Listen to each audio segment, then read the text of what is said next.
पंढरपूरच्या वारीमध्ये चालणाऱ्या अनेक दिंड्या ज्या आहेत ते वेगवेगळ्या जिल्ह्यांमधून संत तुकाराम महाराज, संत ज्ञानेश्वर महाराजांच्या पालखीमध्ये चालत असतात। हे सगळे वारकरी जे आहेत ते कोल्हापूर जिल्ह्यामधून आलेले आहेत। वेगवेगळ्या संतांच्या त्यांच्या तिथल्या स्थानिक जे संत आहेत त्यांच्या नावानं, महाराजांच्या नावानं दिंड्या ज्या आहेत त्या चालत असतात। कोल्हापूर जिल्ह्यामधल्या शिरोली गावामधून ही दिंडी जी आहे ती संत ज्ञानेश्वर महाराजांच्या पालखीमध्ये चालते आणि सध्या आपण पाहतो की वारकरी जे आहेत ते आपल्याला पाहायला मिळतात। बाबा, कुठून आले तुम्ही?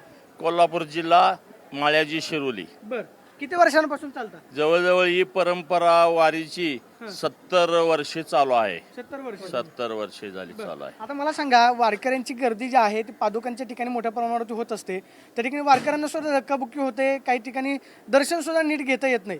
त्याबद्दल एक वारकरी म्हणून नक्की काय वाटतं, याच्यामध्ये बदल झाला पाहिजे? अहो, वारी का नाही असा सुख सोहळा जगात नाही, बरोबर आहे। त्यामुळं गर्दी कायम असणार। एवढी हाल अपेष्ट होणार, एवढं वारकरी काय मनाव घेत नाहीत।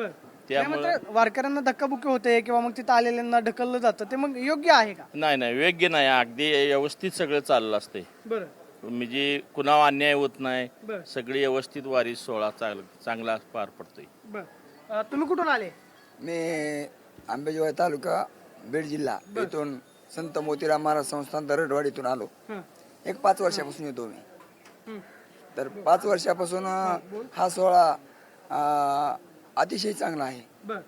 84 सिद्धाचा सिद्ध भेटे मेळा, ऐसा सुकर सोहळा स्वर्गे नाही, या युक्ती परंपरेप्रमाणे महिमा फार सुंदर आहे। आता मला हे सांगा, अनेक वारकरी जे आहेत 2-2, 4-4 तास दर्शनासाठी रांगेमध्ये उभं असतात। अचानकपणे VIP लोक येतात, दर्शन घेऊन जातात। वारकऱ्यांची सुद्धा सोय झाली पाहिजे की नाही? हो, झाली पाहिजे ना। या सोयीसाठी चांगलं आहे, पण रांगेत दर्शन घेणं योग्य आहे। नाही, रांगेत दर्शन घेणं तर योग्यच आहे, मात्र पालखीच्या ठिकाणी गेल्यावरती सुद्धा धक्केबुक्की होते, दर्शन नीट घेऊ दिलं जात नाही, ढकललं जातं। त्याच्यात कुठे ते बदल झाला पाहिजे की नाही? बदल होणं योग्य आहे, गरजेचं आहे। पण आता हेच पब्लिक आहे, 12 घरचे 12, प्रत्येकानं आता आपली माझी सोय हो असं वाटतंय, पण ते होऊ शकत नाही। विशेषतः काल रात्री काय झालं की माऊलींचे जे सेवेकरी आहेत विश्वस्त, त्यांच्याकडून ढकलण्याचा प्रयत्न झाला, मग त्याच्यामध्ये बदल झाला पाहिजे की नाही? हे कुठे त्यांनी बदल केला पाहिजे। वारकऱ्याची म्हणजे टिंगल झाली नाही पाहिजे आणि त्यांना धक्काबुक्की न करता अगदी चांगल्या प्रकारे त्यांना लाईफ दिली पाहिजे। या आजोबांनी हा प्रश्न मांडला की वारकऱ्यांची टिंगल झाली नाही पाहिजे।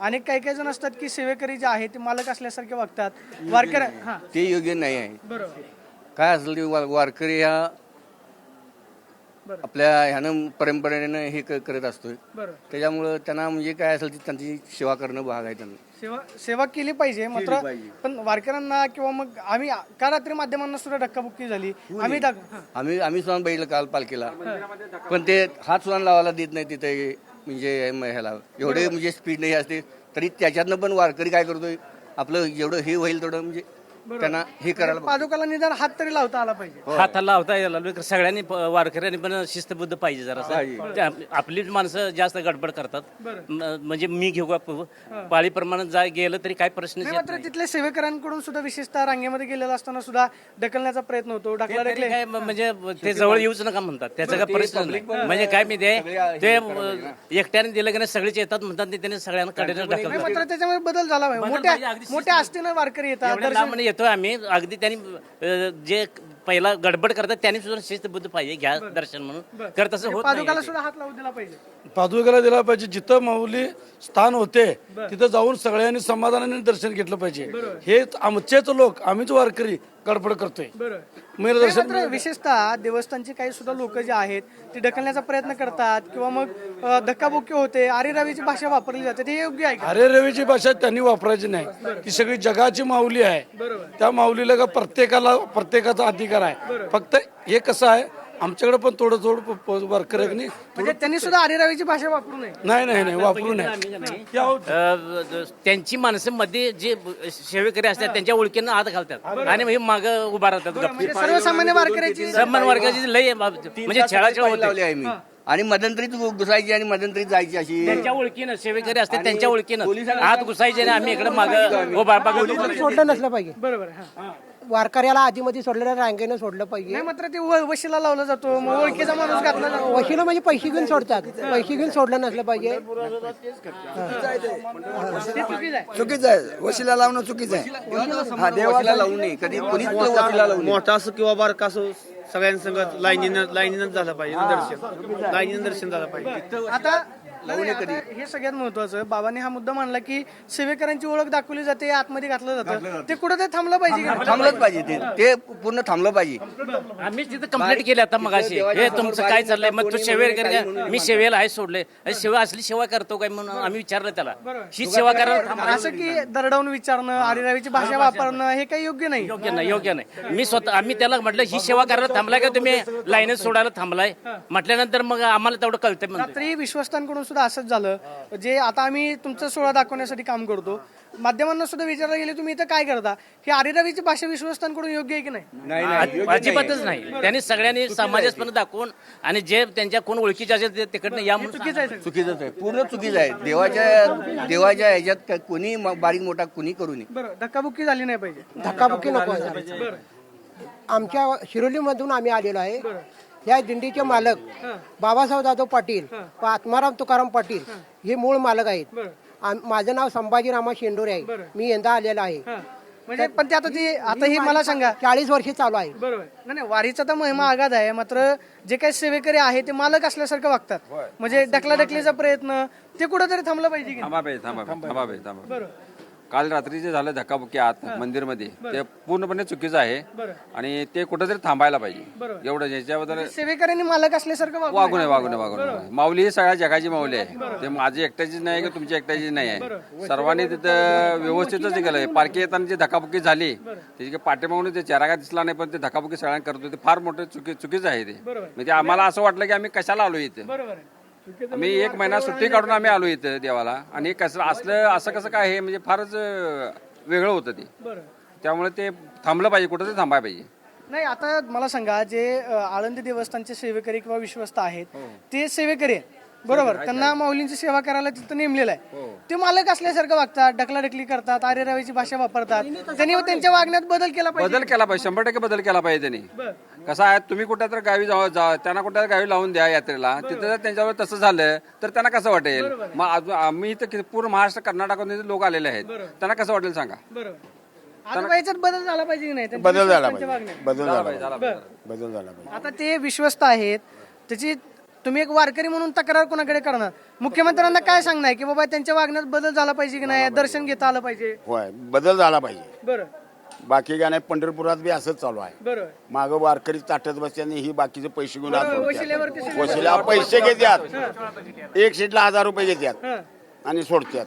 पंढरपुरात सुद्धा तेच चालू आहे. तुम्ही दर्शनाला किती वेळ उभं राहिले? दर्शनाला 4 तास लागावा. 4 तास लागले. तुम्हाला किती तास लागले? मला 3, 3.5, 4 तास लागले. तुम्हाला किती तास? 3.5 तास लागलेच आम्हाला. 3.5 तास. तुम्हाला दर्शनाला किती? आणि आधीमध्ये पूजा होते ते काय किती आम्ही एका जागेला 1 तास थांबले होतो. म्हणजे काय पूजा चालले हे चालले पण सांगतात. 1 तास बाबा, कंप्लीट. तुम्ही किती वेळ थांबले दर्शनाला? किती वेळ थांबले? आमचं काय सांगायचं, आपल्या म्हाताऱ्या माणसाचं काय सांगायचं. बर, लय ढकली ढकली काहीच करता आलं नाही, नाही दर्शन बी घेता आलं नाही. खाली पडावं लागलं. बर, म्हणजे हात पण नाही लावता आला पाहिजे. मग काय केलं पाहिजे? मुख्यमंत्र्यांनी किंवा ह्यांनी पंतप्रधानांनी सुद्धा निर्णय घेतला पाहिजे. बर, निदान हात तरी लावता आला हात तर लावू दिला पाहिजे. पाहिजे. जगाची माऊली आहे ती. आज जगाची माऊलीमुळे त्यांनी हात लावू दिला पाहिजे. कारण पैसे घेऊन जर पाळीला जर सोडायचं झालं, मधली बडवे लोक सुद्धा काय करतात, लोकांचे पैसे घेतात आणि मधनं सोडतात. त्यांची माणसं सुद्धा आतमध्ये आहेत, त्यांच्या माणसाशिवाय कोणी आतमध्ये सोडत नाही. मग हे बदललं पाहिजे की नाही? अहो, ते बदल झालाच पाहिजे. हात लावाय उशीर तर ढकली देतील लगेच ढकलून. मग काय करायचं, तिकडे जावं त्या. माऊलीच्या पायाला हात लावू द्या तुम्ही. अहो, जगाची माऊली आहे ती. मग त्या माऊलीने जर हात लावायचा नाही तर मग आम्ही वारकऱ्यांनी, तिथं मालक कुणी नाही, मालक वाली कोण नाहीच आहे. हो, हा, मग आता मला सांगा, ते मालक तिथं कुणी नाही, जे सेवेकरांना नेमलं तेच मालकासारखं वागतात. ढकलाढकली, आरेरावीची भाषा, इकडे जेवू नका तिकडे. अरे रावीची भाषाच करतात. पायाला हात लावीस तर त्या महिला ठेवल्या, त्या महिलाच उचलून बाहेर फेकतात. मग आता आम्ही काय गड्यांनी काय केलं पाहिजे? हा, मग एखादा ह्यांच्यासारखा महान मास्तर आहे किंवा आजी दर्शन घेता आलं पाहिजे. ढकली ते तसंच घ्यावं लागते निघावं लागते. इकडे बघा, हे सगळ्या वारकऱ्यांच्या प्रतिक्रिया आहेत जे विश्वस्त आळंदी देवस्थानचे स्वतःला मालक समजायला लागलेले आहेत. त्यांनी या सगळ्या वारकऱ्यांची प्रतिक्रिया ऐकावी. वशिल्यानं की जे सेवेकऱ्यांच्या ओळखीचे आहेत त्यांना दर्शनासाठी सोडलं जातं, मात्र जो सर्वसामान्य वारकरी आळंदीपासून पंढरपूरपर्यंत वारीचा प्रवास करतो तो वारकरी निदान चरणाला हात तरी लावता यावा त्यासाठी जवळपास 3-3, 4-4 तास रांगेमध्ये उभा असतो. मात्र या वारकऱ्यांना पादुकांना हात सुद्धा लावता येत नाही, ही वारकऱ्यांची अवस्था आहे. त्यामुळे या विश्वासांनी जो मुजोरपणा काल रात्री दाखवला तीच प्रतिक्रिया सगळ्या वारकऱ्यांची पाहायला मिळते की जे सेवेकरी नेमलेले आहेत त्यांनी मालकासारखं वागू नये आणि निदान जो आलेला वारकरी आहे त्याला सुखानं आणि समाधानानं माऊलींचं दर्शन घेता यावं एवढीच प्रतिक्रिया या सगळ्या वारकऱ्यांची आपल्याला पाहायला मिळते. कॅमेरा पर्सन अभिजित पिसेसोनी, प्रदीप कापसे, TV9 मराठी, पुणे.